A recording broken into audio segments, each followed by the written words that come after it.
Well, good morning, folks. Thank you for joining us for this edition of Shop Talk. I'm BK, Director of the Park Maintenance Institute. And with me today, I have Jim Laiche. Well, I'll introduce Jim as we go through. But, water rights and the outlook for future water use is rapidly changing along with legislation across the United States. We have invited Jim Laiche, Water Conservation Business Manager with Toro Company, to share industry knowledge and expertise in irrigation systems and discuss impacts to the green industry. This session will highlight adaptations to current logic and preparations stakeholders should make for limited water availability in the future. Our learning objectives for today are to investigate who were the original water rights stakeholders, to consider what affects water availability. We're going to discuss who are the current stakeholders within water. And then we're going to learn about sustainable steps to put into action now in order that we don't have the water shut off in the future. So without further ado, I'm going to hand things off to Jim. And Brian, thank you very much. First, thanks for inviting me to do this. This topic is something I'm very passionate about, water. More passionate about how we use water now and especially moving forward. As you mentioned in the introduction, the microscope is closely getting to what we do with the amount of water being used for irrigation. And so I hope that anyone that's watching this enjoys it and learns some good information from it. So with that, I'll start with a little bit of somewhat of a science class here, water facts. And as we look at Earth, we have to kind of understand where our water comes from here. And over 70% of our of Earth is comprised of water. But when we look at this, the majority of it is salt water in our oceans, as we've probably heard in the past. Land mass, it looks great here, but the majority of our Earth is in that salt water in oceans. Looking at our fresh water, almost 2% are in glaciers, which means that accounts for 70% of the fresh water on Earth. That's not readily available to us unless we continue to have climate change, and then with that those glaciers melt, but then it ends up going into the oceans and becoming more salt water. A little less than 2% is in groundwater, but that accounts for 30% of our fresh water. I'm going to show a couple of slides on aquifers and where in the United States the major aquifers are and how it impacts what we do with our irrigation. And then we often think that we have abundance of water in lakes and rivers, but then when we look at actually the statistics or the numbers here, we see that we have very little water, fresh water in lakes. Just about 0.25% of our fresh water on Earth is available to us in lakes, and even less of that water is in rivers. I live in a river city. I'm in Richmond, Virginia. The James River flows right through the city. I'm close to it where I live in my house, and it looks like it's an abundance of water, but when you start to think about all the users of that water there and what's available, considering other sources of fresh water, it's actually very little.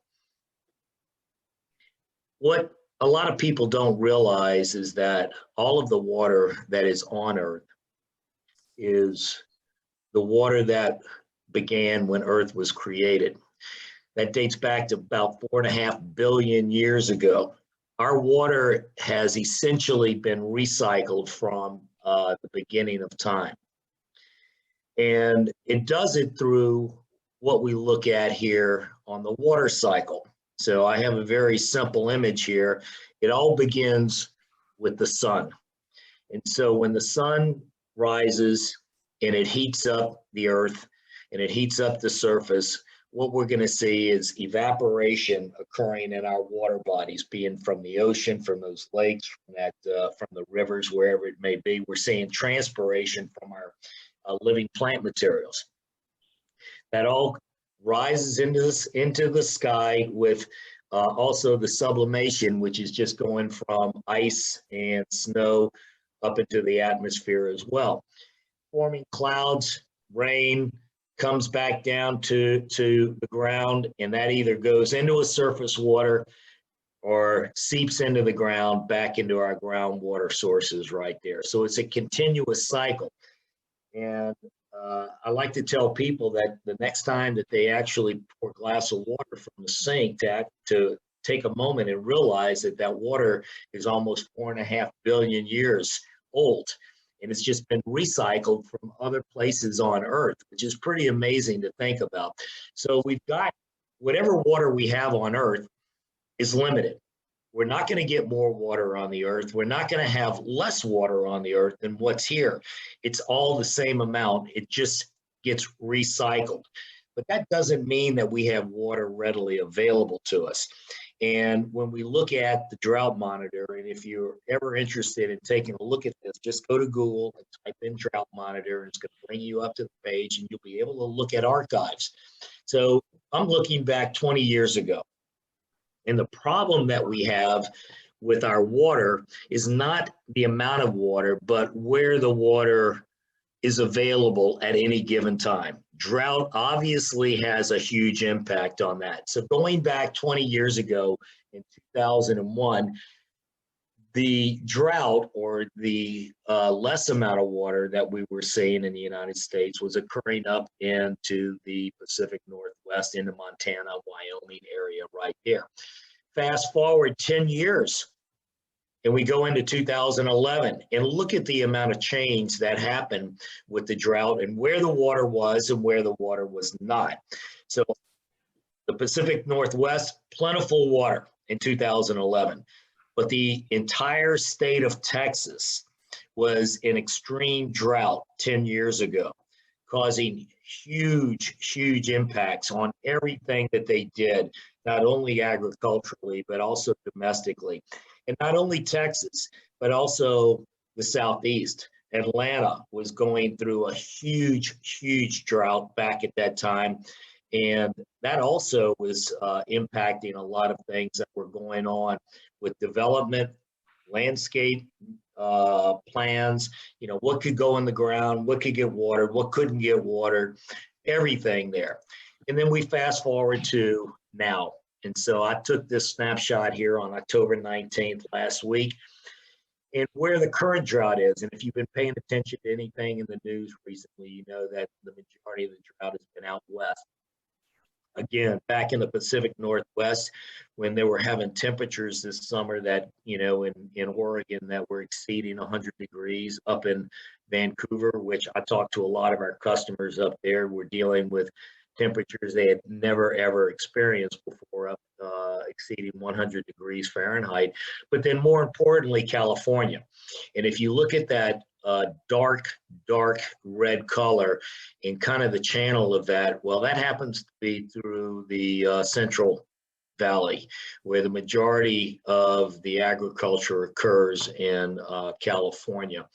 And that has had a dramatic impact on how they're managing their water this year, but not just this year, but what also is going to be happening here in the near future.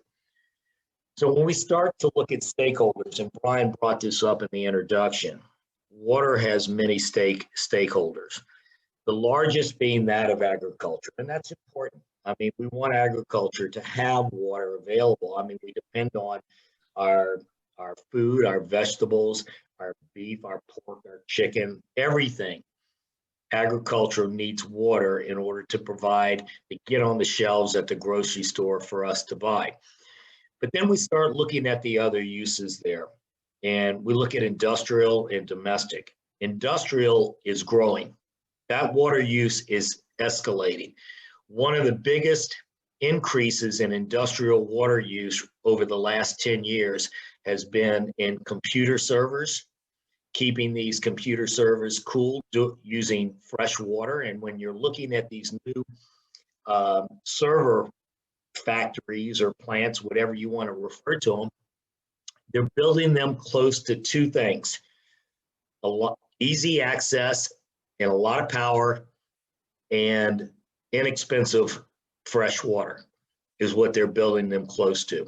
And that's how these how they're making decisions on where these locations are going in. In addition to these computer server locations and cloud computing and everything, our fracking. Fracking is another industry that's been using a bit of fresh water recently, and adding a new stakeholder that 10, 20 years ago wasn't there. And so what's happening with our water is that it's not a reshape of the current users, it's new users coming in. And then we look at the domestic use right there, which I'm getting ready to talk about here in a moment, and how that's getting impacted as well. But before we do that, let's take a look at our underground aquifers, and let's take a look at our agriculture. And if you look at a map of the major underground aquifers in the United States, and as you can see, anything that's in color there is a major aquifer. But you'll notice I pointed out just a few. Here's one along the East Coast. I don't know the exact names of all of these. I do know this one is Indian name Ogallala, I believe, is the proper pronunciation of that. That's in the Plain States right there in Kansas and Nebraska, and then in the Central Valley of California. These are some major underground aquifers that have impacted agriculture. And if you notice the agricultural irrigation, that they pretty much follow where these underground aquifers are. That's good and bad, because what happens is that obviously this agriculture is located where the water is. And I've often heard before, where there's blue, there's green, meaning that if a company is to make money, they've got to be located close to a water source. In this particular case, we're talking about farms, whether it's corn, whether it's alfalfa, whether it's raising cattle, cotton, whatever it may be, these farms are going to need water, whether it's coming from Mother Nature or if it's coming from another source, in this case, an underground aquifer. I have a close-up view of the Ogallala, and hopefully I'm saying that properly if anybody is online from this particular part of the country. And you notice the size of this aquifer right here, and then you kind of understand the concentration of agriculture that occurs in the state of Nebraska right there.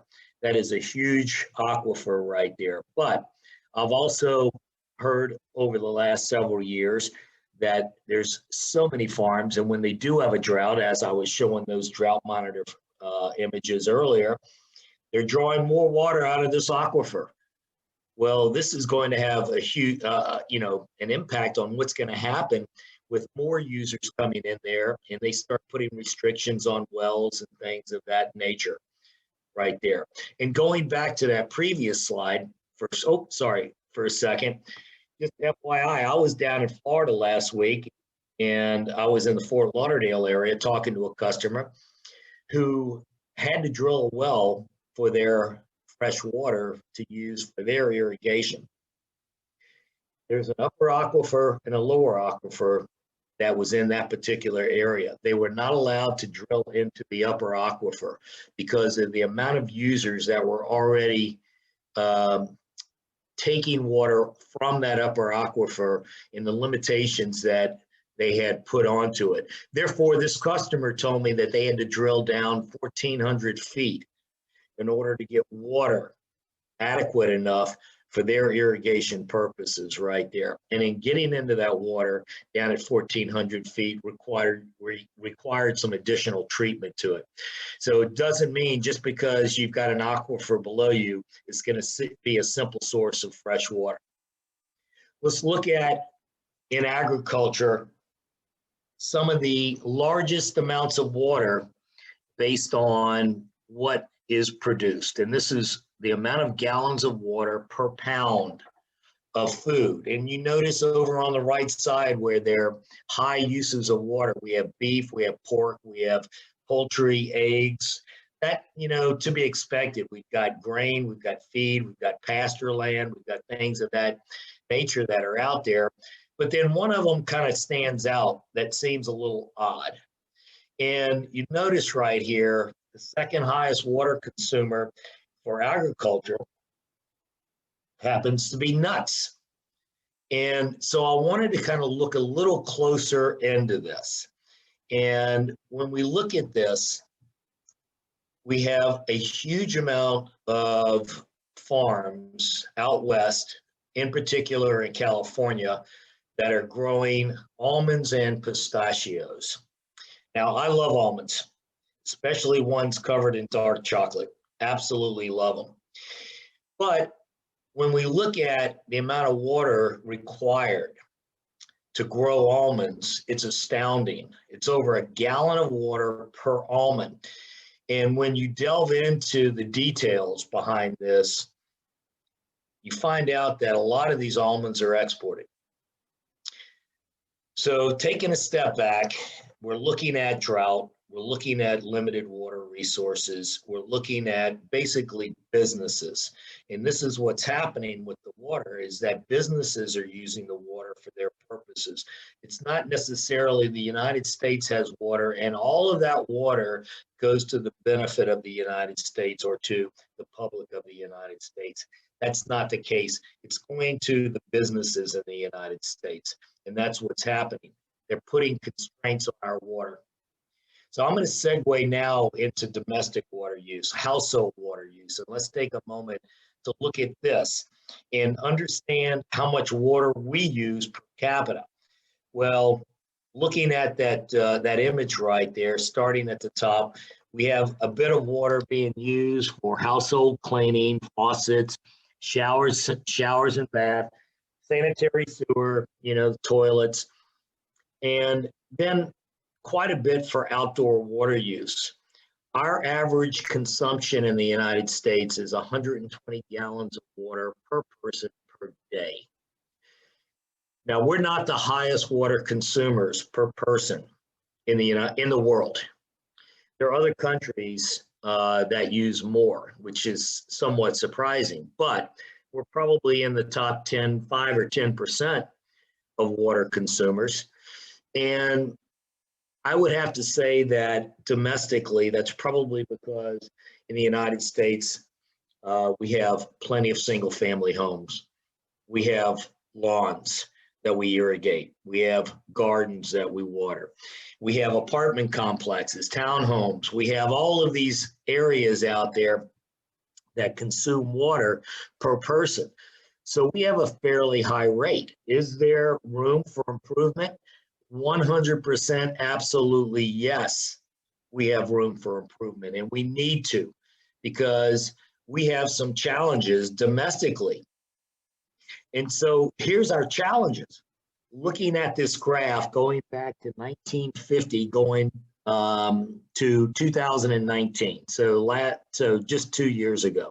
Starting in 1950, if we take that average, 120 gallons per person per day, and we look at that population in 1950, we were using approximately 180 billion gallons of water per day, taking the entire population of the United States. Now, this is all domestic use. This is not looking at agriculture or anything like that.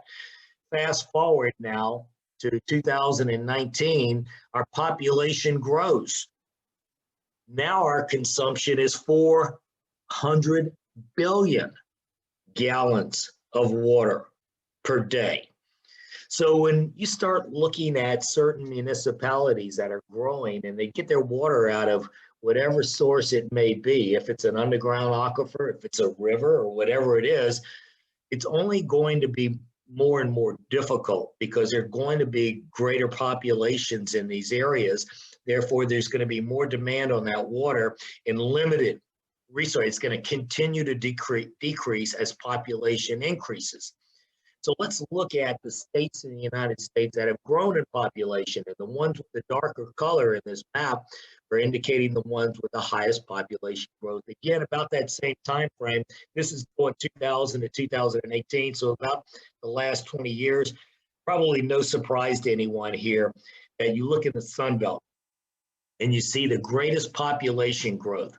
But what I'm going to do is I'm going to overlay the last 2 years of drought monitor over this map. And it's a little surprising to see here that the areas with the biggest population growth are seeing the biggest decreases in water available due to drought. So we can't control drought. That's Mother Nature. We have no control over that. What we can control is what that per capita usage is. What we do with our water, whether it's inside a house, whether it's outside a house, whether it's on a park, whether it's on a roadway, whether it's on a commercial property. We can control that. We can't control what comes down today, tomorrow, next week, next month in the amount of rain. And speaking of rain, the ideal thing with precipitation is snow. Snow is a better delivery method of precipitation than rain. Speaking of that, if you watched the news this past week, you saw the cyclone bombs hitting the West Coast and the East Coast. It looks like all of a sudden the drought goes away in Florida. That's not the case, because when we get these intensive rainstorms, essentially the majority of that water ends up running back out into the waterways, into the oceans, and it's not collected. When the Sierra Nevadas get high snowfall in the winter, it's a slow release of that water, which then is controllable by all the reservoir. The same thing in the Rocky Mountains for the Colorado River Basin. Same thing right there.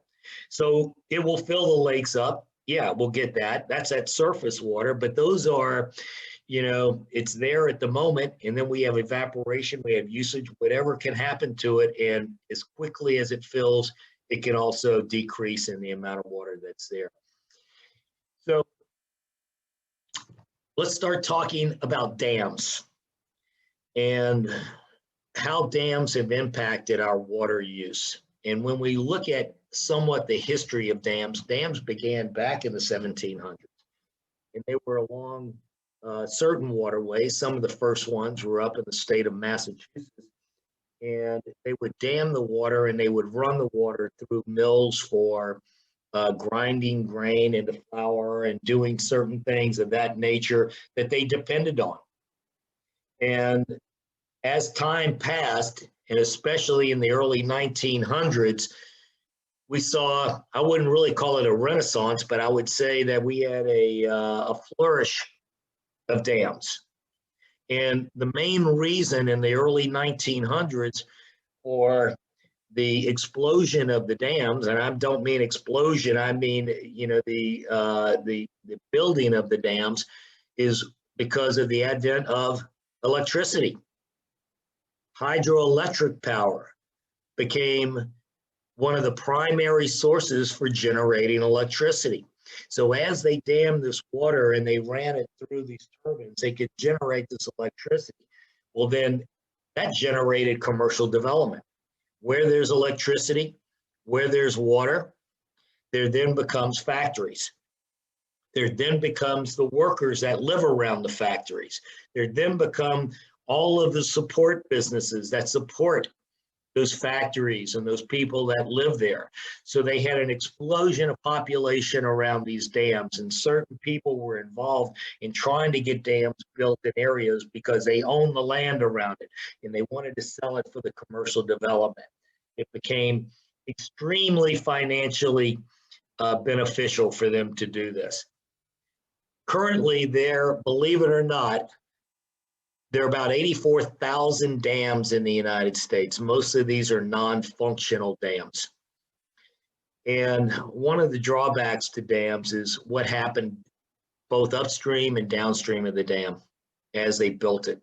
You flood areas that were above ground, obviously behind the dam, and downstream of the dam, you restricted the water, which had impact on a lot of things. And so back in the 70s, the US government passed a couple of laws that affected the quality of the water and the species. Since doing this, getting a dam built has become extremely difficult to do. And I haven't looked it up, but I'd be curious to see, since about the mid 70s, how many new dams have been constructed. This has caused some problems. And I say cause problems in the fact that now what happens is certain parts of the United States where population has grown, water that they could dam and use as a reservoir for drinking water, for domestic use, for irrigation, for agriculture, cannot be dammed anymore. It is allowed to run through the natural flow, taking care of whatever nature asks for. And the big question that they're dealing with out in California and other parts of the West, are they going to let towns dry up for the sake of certain species? I can't answer that question. I don't know what's going to happen with this, but let me tell you, I'm glad that I'm not having to make those decisions, because this is going to be an extremely difficult decision that people are going to have to make, judges are going to have to make. It's going to escalate to high levels of government in order to do this. So let's take a look at the Colorado River Basin. And we're looking at the western slope of the Rocky Mountains, the water begins up there with the snowpack and starts flowing south and west. There are 7 major cities that are along that Colorado River Basin right there. And as you can see in my image right here, every red dot represents a dam. Those dams are supplying agricultural water. They're supplying water to domestic use. And it's really amazing when we start to look at who gets the majority of this water coming here is almost not really even in the state that carries the water. And this is due to what began back in the 1800s, and it's something called first in time, first in right. And this goes back to ranchers and growers that had access to the water many, many years ago. And laws were enacted that said such and such rancher was drawing this amount of water, therefore they're entitled to it for perpetuity. Well, they can take that water, they can use it. I don't know all the exact, I'm not a water rights person or anything. I like studying it, but I'm not an expert by any means. But I know that they have certain things out there where these growers, these ranchers can use that water, and I believe they can sell their water rights to other users. There's a lot of that going on right now. But these cities that have grown, some of these have grown over the last 50, 60, 70 years, relatively new cities. And guess what? They're not first in time. So when we look at the Colorado River water and how it's divvied up, you'll notice that the largest consumer of the Colorado River water is California. And if you looked at that map that I just had up there, that Colorado River doesn't really flow right directly through California, but they divert that water over there. Amazingly, Nevada, where the river goes very close to, is on the low end of the spectrum for the amount of water. Now, this is all law. And I know recently, because of all of the drought and the water usage that they've had this year, or lack of water availability, they've made all of these states cut back the amount of water that they're pulling from the Colorado River. And there's one on there that is fighting too. Idaho's looking to put a pipeline to reach it. So it'd be interesting. So that's another stakeholder right there. And I know that back a number of years ago, there was discussion. As crazy as this sounds, there was serious discussion about putting a pipeline from the Great Lakes to the western states. And when that was being discussed out west in California, the people up in the Midwest that border the Great Lakes passed some laws that said there will be no water extracted out of the Great Lakes to go, I believe, to any other state that butts up against the Great Lakes. So there's a very protectionist viewpoint on who has the water here. This is going to be a big, big, big fight. It's already a fight, but it's going to get worse and worse, and it's going to be more and more difficult.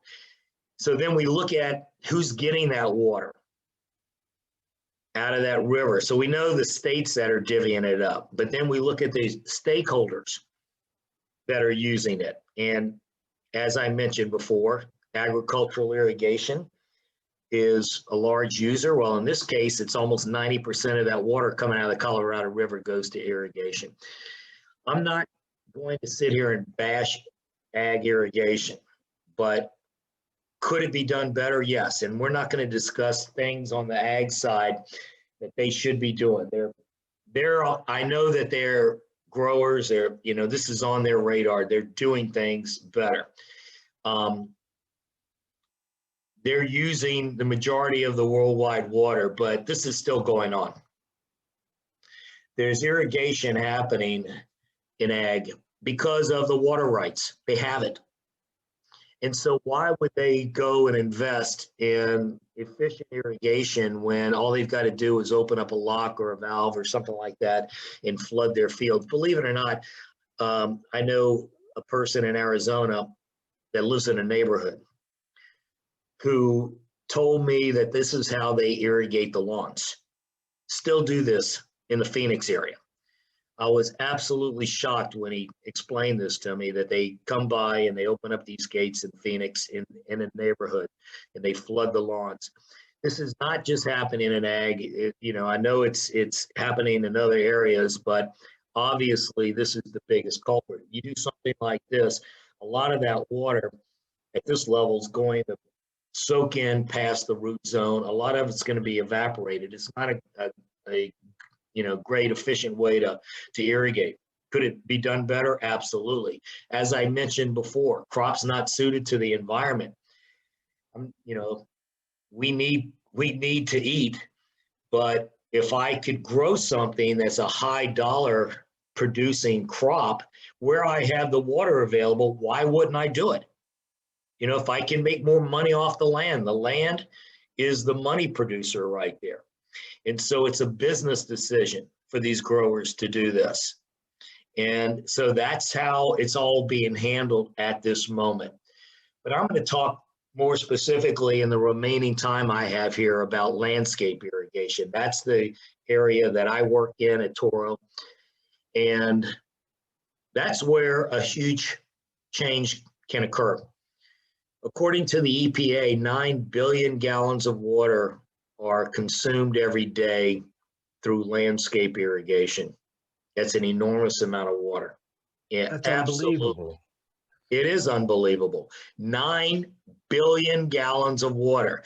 They also estimate, I think this number is higher, but EPA estimates that half of the irrigation use is inefficient. I have to think that it's more like 80 to 90% is inefficient on the landscape side. And here's why. This is the perception of landscape irrigation. Anybody that's on this has seen these images before. Irrigation, running too long, running off, it's saturating the soil, flooding over the curb, broken heads, unattended to, that run not just for days, but for weeks. We have irrigation running in the rain. It happens all the time. And on the landscape side, unlike the agricultural side, the landscape side of irrigation is visible to the public. When a grower out in the Central Valley of California opens up a gate and floods his field, or her field, whatever, there's not the public seeing what's going on. But when you're driving down your main thoroughfare and you see broken heads, or you see the water running right after a 1-inch rainstorm, people see that. People demand changes on the landscape side, and it can be done. It needs to be done. This is an image that has tarnished the green industry when it comes to irrigation. It's so fixable, it's ridiculous. So what I want to talk about next is water conservation versus water regulations versus water restriction. And there some bleed over amongst all of these, but there are also differences. And so when we look at the differences here, we look at conservation first. Conservation, in my mind, this isn't something I looked up a definition on. It's just from my experience. This is kind of a voluntary. I, went to the hardware store and I bought a low flow shower head because my kids were taking an hour shower up there. I went out and I changed some plant material so that the plant material now is a lower water use plant material than something I was using before. It's a voluntary. It could be recommended by the local government or the state government, but it's a voluntary exercise here that says, yeah, it's the right thing. It's a good thing to do. It's the right thing to do. Therefore, I'm going to do it. I see it to be low participation when you look at the amount of users on landscape irrigation. And then we start talking about regulations. These are more government regulations. It could be a local municipality, it could be a water board, it could be a state. And then what they do is they give you some pretty stringent recommendations. The problem here, I say mostly voluntary because there's not really a strong policing of what these recommendations are. They say, okay, you should be doing this. You should have this on your irrigation side, unless it's being inspected by someone, or if it's not done after the fact, somebody comes back and penalizes you. It's still basically a voluntary program to the most part. Some states are different. And then lastly, we look at restrictions. And to me, these are mandates. This limits if and when you can water. And to me, restrictions go into places either for a couple of reasons. One, you're just in such a severe drought. Just the constraints on the water are so high, you have no other choice. Or you have not implemented any regulations to prevent a shortage of water. More often than not, that's the case, where a government entity says, let it be the wild, wild west out there. You put in what you want. We have no control of what you're going to do. As long as you get a permit for your backflow device, we don't care. But as soon as there's a water shortage due to drought, due to something else, maybe it's they had to shut down a pumping plant, or whatever it might be, then all of a sudden it's a restriction on the water. They're going to restrict the most visible uses of water. So when you hear these restrictions, they're irrigation and their car washes is what they restrict. Those are visible uses of water. What you don't see are the restrictions of businesses that are using water to produce soft drinks, to cool their cloud servers, to produce beer, which, in my opinion, they need to get their water. So we want to continue to have that. That's important water, yeah. That is important water. But when we get these restrictions in some parts of the United States, there are fines associated if you don't abide by it. And then it kind of becomes the public police. If I'm not watering and I see my neighbor watering, I'm going to report my neighbor for abusing that. And that happens. That happens. So it's a high participation. So let's look at regulations and some examples of what the regulations may be. Regulations could be water budgets for irrigation systems. So California passed a law a number of years ago that said you have to look at the amount of water that would be used based on ET, evapotranspiration.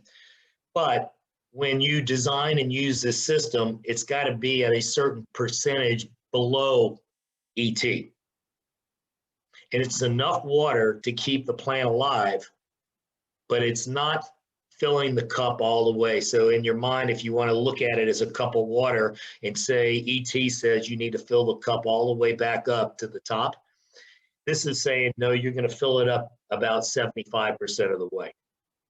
It's enough to keep the plant alive, but it's not enough necessarily to keep the water all the way to the top. There are places around the United States that you can't use spray heads anymore in roadways. They're making you do water audits after the fact. Rain sensors, always a good idea anywhere, no matter where you live. I don't care if you live in Death Valley, California. You know, rain sensors should be on every irrigation system. It's an inexpensive item to put onto an irrigation system, well worth every penny. The most recent thing, I'm going to show you a couple other slides on this in a moment. Pressure regulation is now coming in as a regulation, an irrigation regulation. And now more and more systems are coming in with flow sensors. Flow sensors are being used to detect problems. So that image that I showed of the busted head, when you have a flow sensor onto an irrigation system, it recognizes what normal flow is and recognizes when abnormal flow is. And smart controllers are now taking preemptive action and shutting down irrigation. And then also we've had weather-based irrigation for a number of years. This goes back into 20, 25, almost probably 30 years ago, we've had weather-based irrigation. But now I'm seeing way, way more soil moisture-based irrigation, where instead of being predictive, we're being reactive to what's actually in the ground. We're peeling the layer of sod back, and we're looking in the ground and we're saying, okay, tell me exactly how you're holding this water in the ground.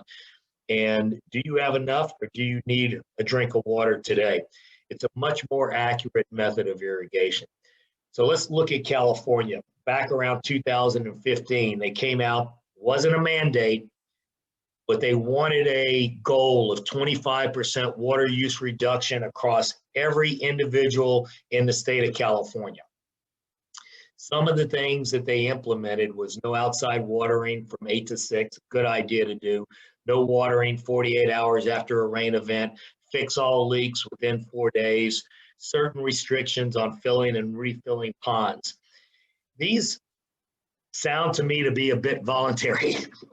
If I'm in a neighborhood and I take my hose out and it's 10 o'clock in the morning and I need to water something, I'm, probably going to water it. And I doubt my neighbor is going to call and report me.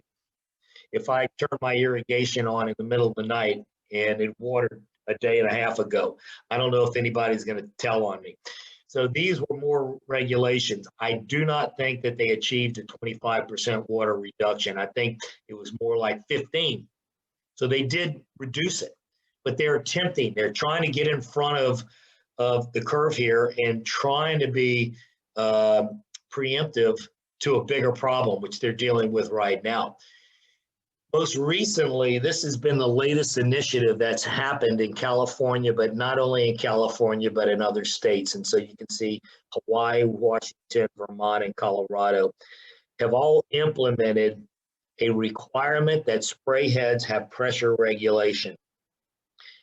Major manufacturers have spray heads that have pressure regulators built in. It costs more for the spray head.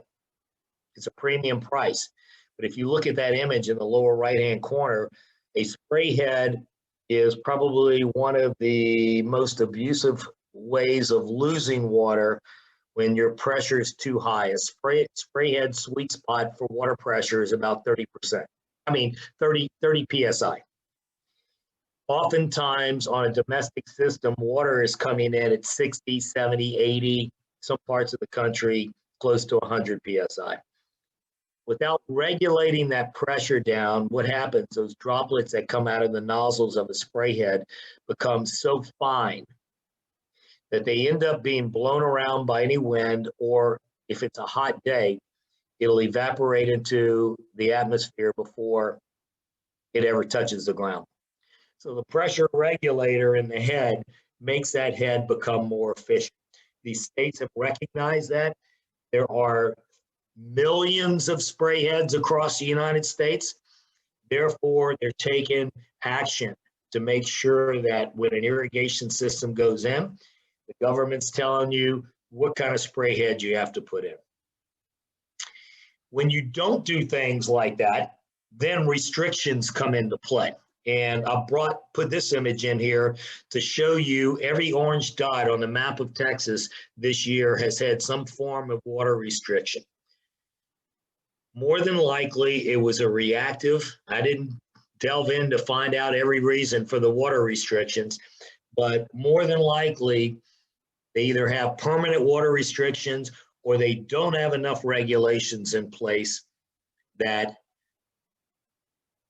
cause the users to save the water in the first place.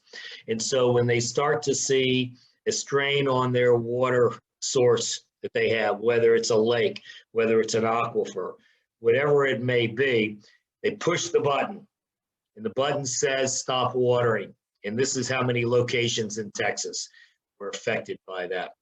So I'm going to talk about Southern Nevada here real quick. And we're going to look at what's going on there because there's some big changes going on in Southern Nevada. I believe that what's happening here is going to be carried over to other parts of the United States as we start to see more demand on the water. First of all, in Southern Nevada, primarily Las Vegas, there's 2.3 million people. That city continues to grow. Good wages, make a good living, affordable living in Las Vegas. Las Vegas only gets about 1.8% of the Colorado River water. That's their source of water, the Colorado River, via Lake Mead, right there. They're on the low end of the totem pole when it comes to that.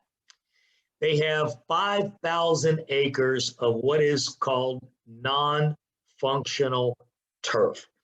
And this is one of the things that's new to me. And the fact that these water agencies are starting to evaluate what is getting watered.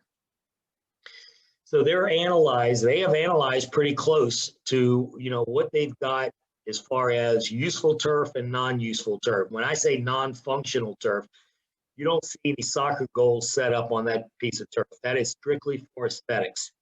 That's the front of a commercial building, could be the front of your yard, whatever it may be, it is non-functional turf. 4,000 acres are in commercial properties in Southern Nevada. So 1,000 acres are on residential sites. Back in the 70s, 60s, and 70s, when they were building homes, every home in Las Vegas had natural turf. It had irrigation in the front, the backyard. I'm sure they still have many of those homes just like that. New homes, that doesn't happen anymore. So they're attacking this non-functional turf. And I'm not saying it's a wrong thing to do. They're taking this in their own hands. Federal government has declared a water shortage out in this part of the country. And they have banned all non-functional turf by 2026. If you haven't, it's going to have to be removed. You cannot put it in anymore. So this is a major change to what's happening affecting the irrigation industry right here. What they've been doing is they've been giving cash incentives to remove turf. A lot of people have taken them up. It's not just in Southern Nevada. They've been doing this in Southern California and other parts of the Southwest for a number of years. But you can see there's just not enough water in the lake. That's Lake Mead right there, and it's drawing down. You can see the bathtub ring. They're paying $3 a square foot for the first 10,000 square feet of turf you remove. That's $30,000 right there. And then $1.50 a square foot after that 10,000 square feet. But then you look at that, you've got to pay a company to come in, remove the turf, dispose of the turf, then you got to replace it with something. Got to have some kind of inorganic material that's coming in there that's going to replace it. They currently estimate that they're consuming or they're using through their water system about 73 gallons per square foot a year on turf is what they estimate. Their goal in that Southern Nevada area is to get that number down to 18 gallons per square foot per year. This is aggressive. This is I'm aggressive. curious, what are some of their mitigation options that they're suggesting, like xeriscaping and kind of, or what are they Well, the suggesting? main thing is getting rid of plant material that does not. They are big on trees. Okay, so they want more trees. They want to irrigate trees. What they don't want to do is irrigate every square inch of the landscape. They want to eliminate that. If you go back to that image that I just showed up there, Brian, a moment ago, and you saw that turf, that's something that somebody drives by at 45 miles an hour and says, okay, it's green over there. Let's keep going. Right. I was just That's, wondering if they start using things like bioretention areas. You still have planting, but at least it's now a functional well, area. It's not yes, necessarily non-functional. yes. And the other thing that they do in Southern Nevada is they recycle as much water as they possibly can. So water that's going through every hotel, goes through the shower, goes through the sewer system, goes through the kitchen, every home. That water ends up being treated and re-delivered back to their water supply. The landscape is different. That gets applied to the surface, and it either goes down, hopefully, to the right level of the plant material, or it evaporates in that heat out there. That's water lost. So they're attacking the amount of water that's being lost out there as much as they possibly can on it. I would think that, I don't know if they've got I'm sure they do, some sort of plant palette that they recommend to people to come in and use. I don't know what they're doing on the homes out there. I haven't gotten in that far to it to say, okay, well, they're telling you you've got to use these plants or you can't use these others. I Right. know in California, when they passed the laws back in, I think it was 2015, I believe that these landscape plans had to get approved based on their water consumption. And so they had to have a requirement that says, okay, based on this landscape isn't going to use an overabundance of water. So they're taking it to that level. So they're incorporating a landscape plan as Yeah. part of the master plan then in order to accept Yes. those things. It's a That's, well, water that's use plan. interesting. What it is, it's a water use plan on it. Wow. Okay. Yeah. So let's look at moving forward.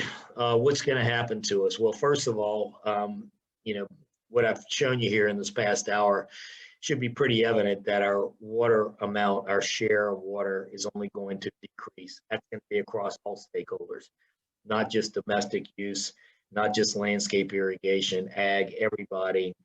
There are too many stakeholders coming in. There's too much population growth. The share is going to decrease. There are going to be more stakeholders. What's going to be the next industry that pops up that needs water?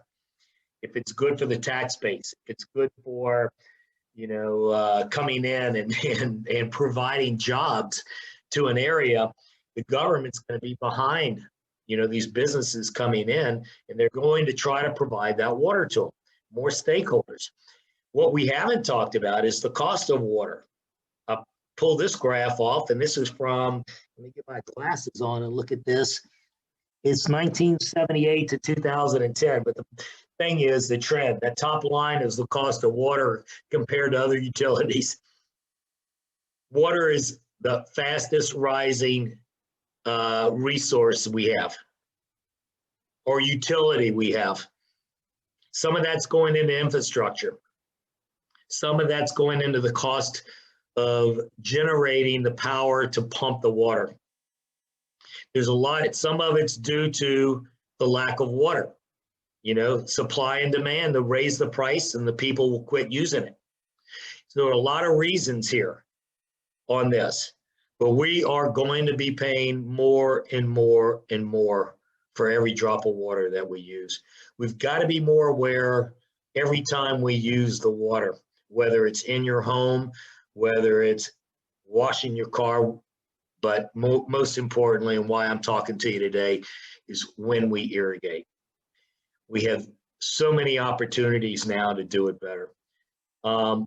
what people believe, or I'd say a perception, is that making systems water efficient is much more expensive in components and hardware than it is on a standard system. That is not true.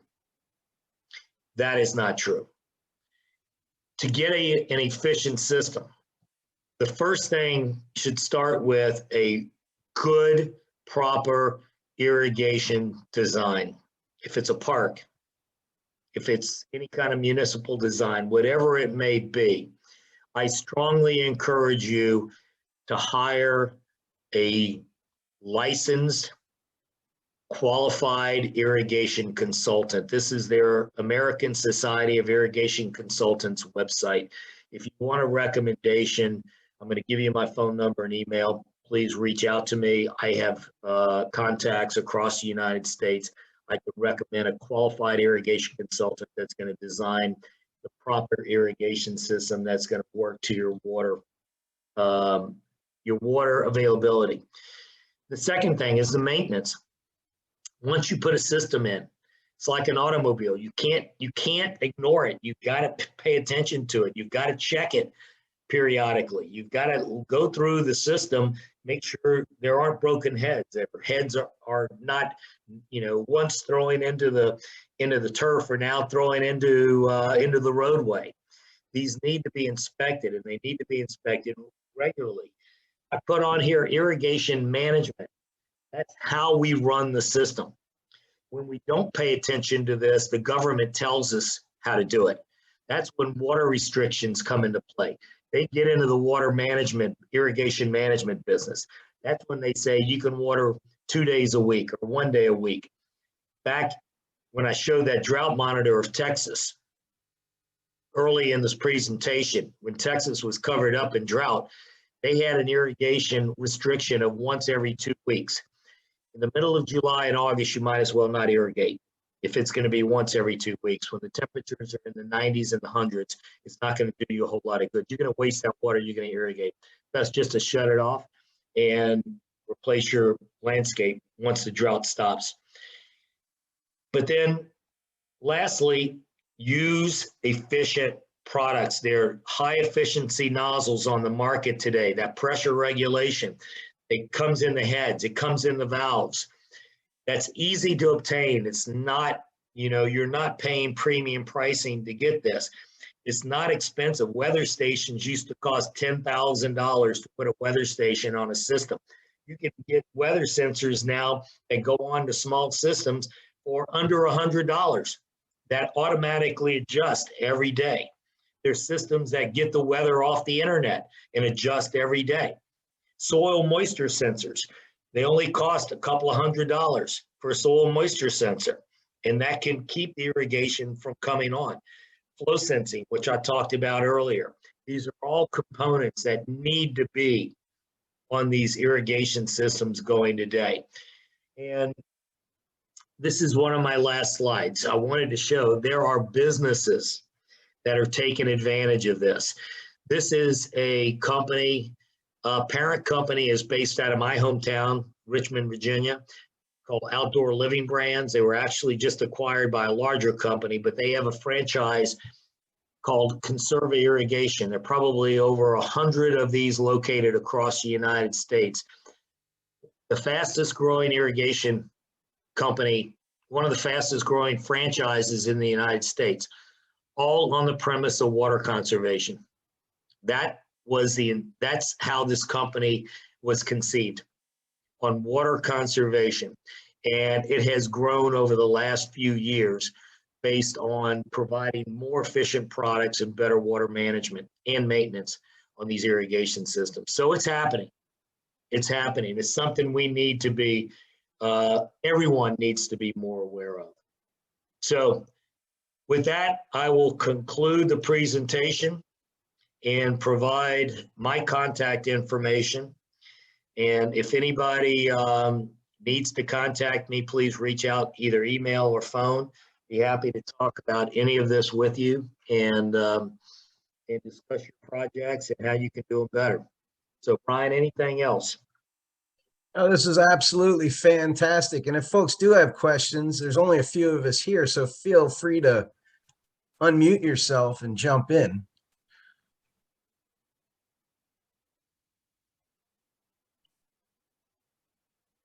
All right, that was my moment of silence that I can cut out. It was I get it all the time. well, I think everybody's overwhelmed with the amount of information that we just took in, especially, some of the real considerations when you think about the stakeholders. Sometimes you forget how many stakeholders there are involved in all the play. I remember I lived out in Washington State, in central Washington there for a while, and water rights was a big issue there, and it all went to the ranchers first. Even though we Yep. were paying irrigation rights for that ditch that ran through from the Sierras down, but at the same time, that was meant for the cattle and Correct. apples. Correct. Correct. And that's going to be moving forward, Brian. And I've listened to a number of people talk about this that are much more involved and closer to the heartbeat of all of this. But, one of the stakeholders I didn't even mention are the environmentalists. And when we start looking at water and water flow, you start looking at salmon out west. And these waterways now need to have a certain quantity of water in there for certain species to be able to spawn and survive. Well, that's another stakeholder that has a very vocal voice at the table. Oh, And, absolutely. And that's what brings recreation back into it as and well, not that's just the another part. environmentalists too, And because that's another part. And so what I'm hearing is that these stakeholders and the people that represent the stakeholders are saying that in order for the water to shift, the water amounts, okay? So let's just say there were so many, millions of acre feet that are available, and someone represents one of those stakeholders. They're telling the other stakeholder, you're going to have to take it away from me versus me giving it to you. And back to your point that it's going to go to the higher levels of government that are going to have to make these decisions, because when these stakeholders give it away, a couple of things, it appears that they're weak, okay? So if you have a representative, call it like, it's almost kind of like your union boss. If you give it away, it's like, what did you do? Why did you give our water away? Versus the government coming in and saying, okay, we're reducing your amount and we're giving more water to the city of Las Vegas, because they're generating more tax revenue than you are. Something is going to happen that way. And I only believe that, what we're seeing happen out there as we get challenges in other parts of the country. We've already seen it in Atlanta. I mean, Atlanta is a eastern city that's going to be acting like a western city in the not too distant future, because the population is so big, and they get their water from primarily from a surface water, a lake north of the city, that it's going to end up being the same thing. It's going to be the same thing. So we're going to see it move into other parts of the country. It's going to happen. So it was eye-opening to me when you showed those drought maps to even see some of the, there was some areas in yellow, which was, lower than expected, right next to the Great Lakes. You got it. That's something to consider. It's dynamic. It's always changing. It's always changing. So anyway, I have to tell you, I really enjoyed doing this presentation, Brian, for you. And it was a pleasure putting this together. I enjoyed putting the presentation together, certainly enjoyed presenting this. So please let me know if there's anything further I can do for your group and for anybody else that may be listening in. And I imagine folks would love to have a copy of your slides as well, if you're willing to share those. Yeah, I'll create this and put it in a PDF and shoot it over to you. Fantastic. Well, thank you so much, Jim. And everyone else involved today. This has been a fantastic shop talk on a very important topic. So again, I'm BK, Director of the Park Maintenance Institute. Thank you to Jim Laiche from the Toro Company, and thank you for everyone participating today. We look forward to hosting you again in the future.